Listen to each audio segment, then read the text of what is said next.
This is CleanTV, family-friendly, national news on demand. I'm Jerry McLaughlin reporting what's happening on Tuesday, July 6, 2010.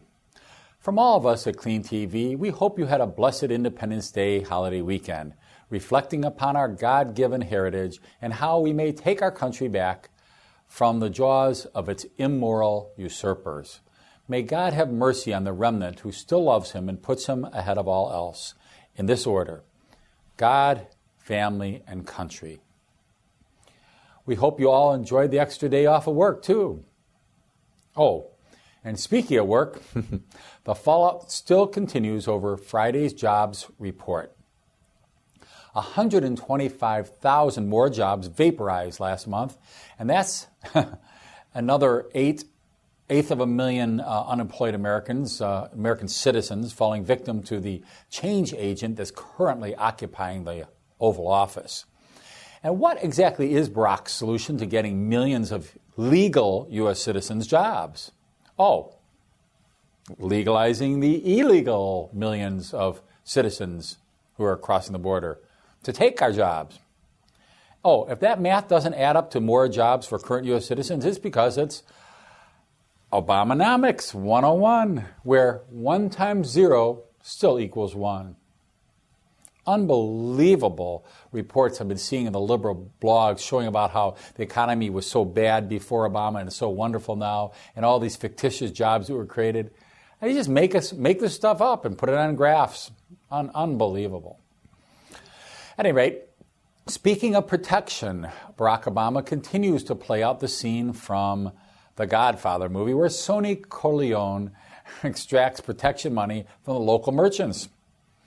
Now, instead of apologizing for the 21 people killed in the shootout near the Arizona border last week, Obama remained true to form, playing the role of an Al Capone figure.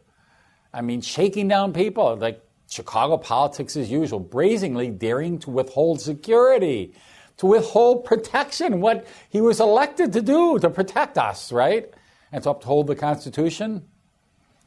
But he's now saying, I'm not going to protect the southern border unless Republicans give me my immigration reform. And by reform, he means legalizing, 10 or 20 new Democrat voters. I mean, this is unbelievable. It's so out there. I can barely read what I'm saying. At any rate, meanwhile, 21 people have been killed in the shootout between drug-pushing migrant-smuggling gangs about 10 miles south of our southern border there in Arizona, near Hermosillo, Mexico. And with the majority of Americans supporting Arizona immigration laws for this very reason, escalating murders, by these human trafficking gangs and drug pushers, Obama should once and for all cease and desist from this unconstitutional and treasonous and treacherous push towards merging the United States with Mexico. But he's Obama, citizen of the world, and Obama does what Obama wants when Obama wants to do it. Oh, in Obamaspeak, no Constitution, no problem. But in the collective chorus of red-blooded Americans, let the impeachment proceedings begin. Amen. Our final story tonight is a different view of the General Stanley McChrystal controversy by CleanTV political and military analyst Captain James Kinney, retired from the U.S. Navy, who couldn't be in the studio with us today, unfortunately, but he presents his commentary that is so apropos after this extended Independence Day holiday weekend, which I'll read for you now. Now that a few days have passed, let's consider a different perspective on the General McChrystal controversy that has been presented thus far by either his supporters or detractors. First, a couple of established facts. Number one, General McChrystal is neither stupid nor naive. Number two, after reviewing the Rolling Stone article, he offered no objections to the content therein. And number three, General McChrystal knew that the article would prompt the administration to take action that would probably cost him his career. If true, General McChrystal must have had a different agenda than what he had discussed so far. Being a military man, he thinks things through. He knows strategy. So let's continue on this dialogue. Let me suggest that he used the Rolling Stone military, the magazine, almost as though it was military strategy, the magazine story brilliantly. First, releasing his comments to them, and much more visibly than he could have in a conservative blog or mainstream airing that it could have produced. Now, secondly, he was able to get a left-leaning publication to print harsh criticism of the Obama administration's political players in Afghanistan, something they would not be prone to do if it weren't considered to be part of a larger story. Now, why would the general do this? I suggest he sacrificed himself for the greater good. Can you imagine the turmoil of a man of character facing what he faces, sending young men to die in a cause unlikely to have success without the full support of the administration?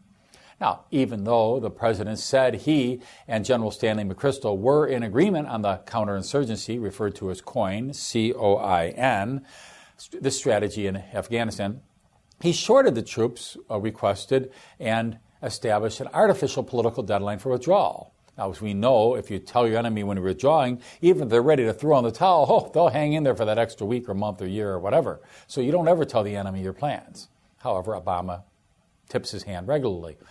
As a result, the general began the battle handicapped by his boss's political calculations.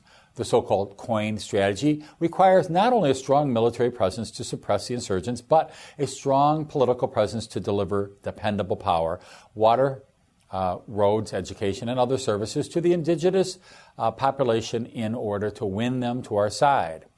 What is evident from the Rolling Stone piece is that the general had no confidence in either the State Department key officials assigned their responsibilities.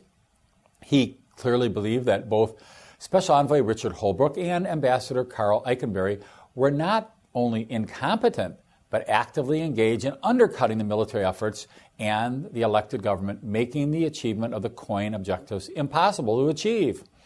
Being responsible to send young Americans into harm's way without a realistic possibility of success put General McChrystal in an untenable position. Comparisons to the Vietnam War, or conflict as they call it, are gaining play in the discussions of the Afghanistan policy. And as one who served in Southeast Asia during that conflict, the political ineptitude being displayed in Afghanistan is beginning to rival the incompetence of the political leadership of President Lyndon Baines Johnson and Robert McNamara, which cost thousands of Americans their lives and accomplished so little, if any, discernible national objectives. In the 1960s, our senior military leadership was complicit in the Vietnam carnage because none would risk their necks or their next star for the lives of the men assigned to their care. They would not risk the political reprisal of disagreeing with their civilian masters. As an aside, whether the COIN strategy being attempted in Afghanistan can succeed is open to question. The surge in Iraq turned the war and made General Petraeus an American hero. But the situations are not analogous. In addition to the differences in the terrain in Iraq when the indigenous population began to support us, they were turning against foreign fighters from Syria, Iran, and Egypt. Now, in Afghanistan, the insurgents are indigenous to the population, making the job of winning the hearts of the people much more problematic. However, it is a certain fact that the COIN strategy cannot succeed in Afghanistan without the full support of the administration. There must be no artificial deadlines for withdrawal, and the current political appointees to Afghanistan must be replaced. From this perspective, General McChrystal has made a heroic and historic sacrifice, laying his career on the line for his men. He is a warrior that does not suffer fool's errand very well, and he does not send Americans to their death on a fool's mission. We wish General Petraeus well, but without the stronger support from the administration within the next few months, he may very well be frustrated as much as General Stanley McChrystal. It remains yet to be seen, though, if General Petraeus will be as honorable as General Stanley McChrystal. This concludes another edition of CleanTV Family Friendly News. Thank you for watching. I'm Jerry McLaughlin reporting.